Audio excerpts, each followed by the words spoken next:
अध्याय 7 में last topic 1949 ईस्वी की क्रांति, उसके बारे में पढ़ेंगे। तो चीन में 1911 में एक क्रांति हुई थी, जिसके परिणाम स्वरूप देश में निरंकुश शासन राजतंत्र का अंत हुआ था तथा गणतंत्र की स्थापना हुई थी।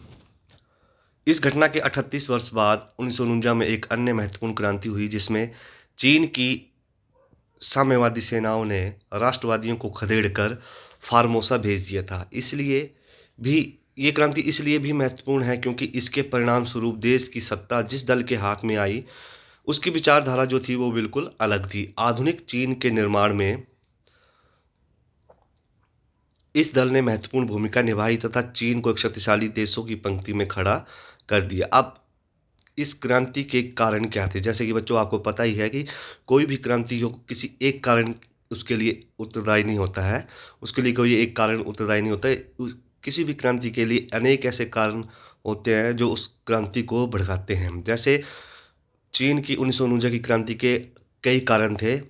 अब ये क्रांति जो थी एकदम नहीं आई थी, क्योंकि 1911 में एक चीन में एक क्रांति हुई थी, जिसके कारण उस क्रांति में चीन में ऐसा हुआ कि चीन में ऐसा घटनाक्रम चला कि 1949 की ओर ले गया। और इन घटनाओं का संक्षिप्त वर्णन इस प्रकार है। 1911 की क्रांति 1911 की क्रांति जो है 1911 की क्रांति के परिणाम स्वरूप चीन में मांचू वंश का अंत हुआ तथा गणतंत्र की स्थापना हुई। परंतु फिर भी राजसत्ता के लिए लगातार संघर्ष होता रहा। कई राजनीतिक दल जो थे वो अस्तित्व में आए। कई इनमें कोमिंतांग नामक साम्यवादी दल सबसे महत्वपूर्ण दल के रूप में उभरा। कई विदेशी शक्तियां जैसे रूस और जापान भी किसी न किसी रूप से चीन की राजनीति को प्रभावित करते रहे, और ये सभी घटनाएं जो थी वो 1949 की क्रांति का आधारशिला बनी। 4 मई का आंदोलन चीन में 4 मई को एक आंदोलन हुआ था। 1919 में वर्साय जो पेरिस में एक सम्मेलन हुआ था, उसमें चीन को भारी निराशा हाथ में लगी, क्योंकि शांति सम्मेलन के जो निर्णय थे, चीन के निर्णय के अनुसार चीन के लोगों में जो थी वो राष्ट्रीय भावना जागृत हुई। क्योंकि उस शांति सम्मेलन में जो थे चीन के पक्ष में कोई निर्णय नहीं हुए थे, इसलिए लोग जो थे वो ज़्यादा जो थे लोगों में राष्ट्रीय भावना जागृत हुई। इस सम्मेलन में मित्र राष्ट्र चीन में जापान के प्रभाव को कम करने में असफल रहे, और इस कारण चीन के लोग जापान के विरुद्ध हो गए। इस कारण 4 मई 1919 में 3000 से अधिक विद्यार्थी और टीचर ने पीकिंग के तियानमेन चौक पर एक भारी प्रदर्शन किया। उन्होंने वर्साय में शातुंग पर दिए गए निर्णय की घोर आलोचना की। सरकार ने इस भीड़ पर नियंत्रण पाने के लिए बल का प्रयोग किया। बल का प्रयोग से काम लिया, और इतिहास में ये जो घटना है वो 4 मई दिवस के नाम से प्रसिद्ध है। इस घटना के से चीन के लोगों में एक नई चेतना का संचार हुआ तथा 1949 की क्रांति का मार्ग प्रशस्त हुआ। तीसरा पॉइंट आता है वाशिंगटन कॉन्फ्रेंस। अमेरिका के प्रयासों से एक अंतर्राष्ट्रीय सम्मेलन 1921-22 में वाशिंगटन में एक आयोजित किया गया, और इस सम्मेलन में 9 देशों ने भाग लिया। इन 9 देशों ने वचन दिया कि चीन की एकता, अखंडता तथा स्वतंत्रता बनाए रखी जाएगी, और ये भी कहा गया कि चीन में सभी देशों को समान रूप से व्यापारिक सुविधाएं दी जाएंगी तथा 1 जनवरी 1923 तक सभी विदेशी डाक एजेंसियां समाप्त कर दी जाएंगी। और एक संधि के अनुसार जापान ने शातुंग प्रांत में अपनी सभी रियायतें त्याग दी तथा सभी विदेशी शक्तियों ने अपनी सेनाएं चीन से निकाल लीं, और इस सम्मेलन से चीन को एक नया जीवन मिला। इस सम्मेलन के पश्चात विदेशी शक्तियों का चीन में प्रभाव कम हो गया तथा चीन को एक सम्मानपूर्ण स्थान प्राप्त हुआ। परंतु फिर भी चीन की सरकार जापान की साम्राज्यवादी रुचि के प्रति कुछ न कर सकी, और चीन सरकार की यही जो असमर्थता थी 1949 की क्रांति का एक कारण सिद्ध हुई। जापान द्वारा चीन पर आक्रमण। 1 जुलाई 1937 को जापान ने चीन पर आक्रमण कर दिया, और यह युद्ध 1945 तक चला। इस आक्रमण के समय नानकिन की सरकार तथा साम्यवादियों में एक समझौता हुआ, जिसके अनुसार कि वो दोनों जो मिलकर जो है वो क्या करेंगे,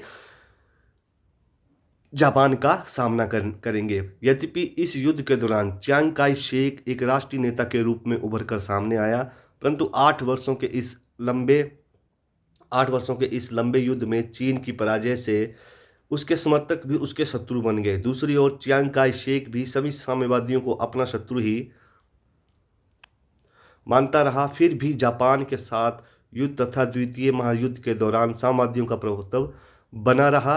साम्यवादियों ने जापान द्वारा छोड़े गए क्षेत्रों पर मार्च 1945 तक अपना अधिकार कर लिया। पांचवा पॉइंट आता है चीन में गृह युद्ध। अब 1945 में जापान जब द्वितीय विश्व युद्ध में हार गया था, तो जापान ने जो है चीन में जो क्षेत्र छोड़े थे, अब जो है उसमें साम्यवादियों तथा कुओमिंतांग जो दल थे उनमें आपसी होड़ लग गई कि कौन उन क्षेत्रों पर अधिकार करेगा, और इसी कारण जो है चीन में गृह युद्ध छिड़ गया। तभी अमेरिका ने क्या किया कि माओ से तुंग तथा चियांग काई शेक आपसी बातचीत करने के लिए सहमत हो गए। चीन अमेरिका के प्रयास से ही सेतसुंग तथा चियांग काई शेक जो थे आपस में बात करने के लिए रेडी हो गए। अमेरिका के राष्ट्रपति ने राष्ट्रवादियों तथा साम्यवादियों में एक समझौता कराने के लिए अपना एक विदेश दूत जॉन मार्शल भेजा, और उसके प्रयासों से ही जनवरी 1946 को एक समझौते पर हस्ताक्षर किए गए और समझौते को लागू करने के लिए एक समिति का गठन किया गया, जिसमें राष्ट्रीय सरकार, साम्यवादियों तथा अमेरिका के प्रतिनिधियों को शामिल किया गया। फरवरी 1946 में हुए एक समझौते के अनुसार राष्ट्रीय सरकार तथा साम्यवादियों ने अपनी सेनाओं में कमी कर दी, और ये निर्णय भी किया गया कि दोनों सेनाएं संयुक्त कर दी जाएं और प्रत्येक प्रदेश में साम्यवादियों की सेना को अल्पमत में रखा जाए। परंतु दोनों दलों में सरकार के स्वरूप, अब दोनों दलों में मतलब वहां पर सरकार का स्वरूप क्या होगा, उस प्रश्न पर जो है दरार पड़ गई, और शक्तिशाली केंद्रीय सरकार, राष्ट्रवादी जो थे वो शक्तिशाली सेंटर बनाना चाहते थे, और साम्यवादी विकेंद्रीकरण के पक्ष में थे। इस प्रकार इस समस्या को सुलझाया नहीं जा सका। घटनाएं क्या हुई, इवेंट्स क्या हुए, धीरे धीरे साम्यवादी राष्ट्रवादियों पर हावी होते गए, और 1944 ईस्वी तक राष्ट्रवादियों ने साम्यवादियों को उत्तर से खदेड़ दिया और वहां के मुख्य नगरों तथा रेलवे लाइनों पर अपना अधिकार जमा लिया। परंतु 1947 ईस्वी में परिस्थितियां राष्ट्रवादियों के विरुद्ध हो गई, और साम्यवादियों ने उन्हें मंचूरियन के अधिकतर भागों से निकाल दिया, और 1948 में मुकदेन तथा 1949 में तीन और पीकिंग पर अपना अधिकार कर लिया। धीरे धीरे उनका संघाई तथा हैंको आदि प्रदेशों पर भी अधिकार हो गया। उन्होंने अक्टूबर 1949 ईस्वी में कैंटन पर अधिकार कर लिया, जो कि राष्ट्रीय सरकार की राजधानी थी। इस प्रकार फार्मोसा और कुछ द्वीपों को छोड़कर सारे चीन पर साम्राज्यों का अधिकार हो गया। अब राष्ट्रवादी इस 1949 की क्रांति में असफल क्यों रहे, उनके क्या कारण थे, वो पढ़ते हैं हम। साम्यवादियों के विरुद्ध संघर्ष, राष्ट्रवादियों की सफलता के निम्नलिखित साम्यवादियों के विरुद्ध संघर्ष, राष्ट्रवादियों की सफलता के निम्नलिखित कारण थे। कुओमिंतांग के सदस्य में एकता का अभाव था, अतः वे आपस में ही लड़ते झगड़ते रहते थे। उनमें भ्रष्टाचार भी फैला हुआ था। इसके विपरीत साम्यवादी बहुत ही अनुशासित थे तथा वे सदा लोगों को कष्टों को दूर करने में प्रयत्नशील रहते। चियांग काई शेक राष्ट्रवादियों को कुशल नेतृत्व राष्ट्रवादियों का जो नेता था चियांग काई शेक, वो राष्ट्रवादियों को कुशल नेतृत्व, उसकी लीडरशिप जो थी कुशल नेतृत्व नहीं रही, और कुशल नेतृत्व नहीं रहा, वो असफल रहा। फिर आता है कारण, इसका तीसरा कारण, राष्ट्रवादी सरकार देश में महंगाई पर कोई नियंत्रण नहीं कर पाए, और लोग जो थे उसके विरुद्ध हो गए। चियांग काई शेक चौथा आता है। चियांग काई शेक के शासन का ढंग जो प्राचीन था, इस कारण उसकी सरकार अधिक लोकप्रिय न हो सकी। इसके विपरीत साम्यवादियों ने शासन में अनेक सुधार किए, जिससे जनसाधारण उनके साथ जुड़ गया। राष्ट्रवादी सरकार को केवल भूमिपति तथा पूंजीपतियों का ही समर्थन प्राप्त था। इसके विपरीत साम्यवादियों को जनसाधारण एवं किसानों का समर्थन प्राप्त था। साम्यवादियों ने प्रशिक्षित सेना का गठन किया था, परिणाम स्वरूप वे राष्ट्रवादियों को पराजित करने में सफल रही। इसके अतिरिक्त राष्ट्रवादी सेना के सेनापति विश्वासघाती थे। 1949 की जो ये क्रांति हुई, इस क्रांति का चीन पर क्या प्रभाव पड़े, उसके बारे में हम पढ़ेंगे कि इस क्रांति का चीन ही नहीं बल्कि विश्व के इतिहास में ये एक बहुत महत्वपूर्ण घटना मानी जाती है। और इस क्रांति ने जहां चीन के समाज को प्रभावित किया, वहीं विश्व भी इसके प्रभावों से अछूता न रहा। इस क्रांति के अनुसार परिणाम और प्रभाव इस प्रकार। केंद्रीय शक्तिशाली केंद्रीय सरकार। अब 1949 में क्रांति के कारण चीन में एकता स्थापित हुई और फार्मोसा को छोड़कर शेष सारा देश एक केंद्रीय सरकार के अधीन लाया गया और राजनीतिक एकता स्थापित हुई। के साथ साथ देश में एक प्रकार का एक ही शासन स्थापित किया गया। अब चीन में अयोग्य एवं एक सैन्य से मुक्त हो चुका था। चीन वासी अब अपने पर गर्व कर सकते थे। इस प्रकार मांचू शासन के अंत के पश्चात प्रथम बार चीनी लोगों में शक्तिशाली केंद्रीय सरकार मिली। Piece and security. साम्यवादी सरकार की स्थापना से चीन में काफी समय तक व्यापक अराजकता तथा अव्यवस्था का अंत हुआ तथा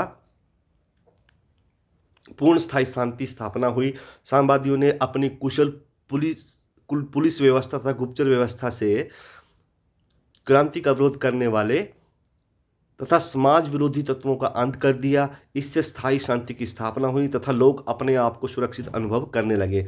सामाजिक सुधार। कई ऐसे सोशल रिफॉर्म्स हुए। साम्यवादी सरकार ने अनेक सामाजिक सुधार किए। उन्होंने समाज में प्रचलित कई सामाजिक बुराइयों का अंत करके महान कार्य किया। साम्यवादी सरकार ने चीन में अफीम के प्रयोग पूर्ण रूप से रोक लगा दी।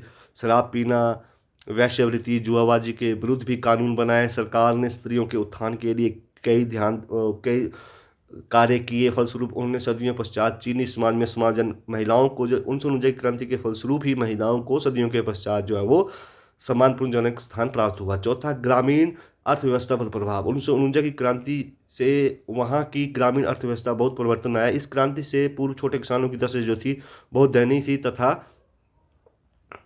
उनकी समस्याओं के प्रति सरकार उदासीन रहती थी। दिन भर की कड़ी मेहनत के पश्चात भी उन्हें भरपेट भोजन नसीब नहीं होता था। इसके विपरीत बड़े बड़े जमींदार विलासिता के जीवन व्यतीत कर रहे थे। 1949 ईस्वी की क्रांति के पश्चात भूमि का पुनर्विभाजन किया गया था। बड़े जमींदारों से फालतू भूमि लेकर छोटे किसानों में बांट दी गई। किसानों की दशा सुधारने के लिए सहकारी समितियां भी बनी। इस प्रकार देखते हैं हम कि चीन की 1949 की क्रांति ने चीन ही नहीं बल्कि पूरे विश्व में जो है महत्वपूर्ण अपना प्रभाव छोड़ा।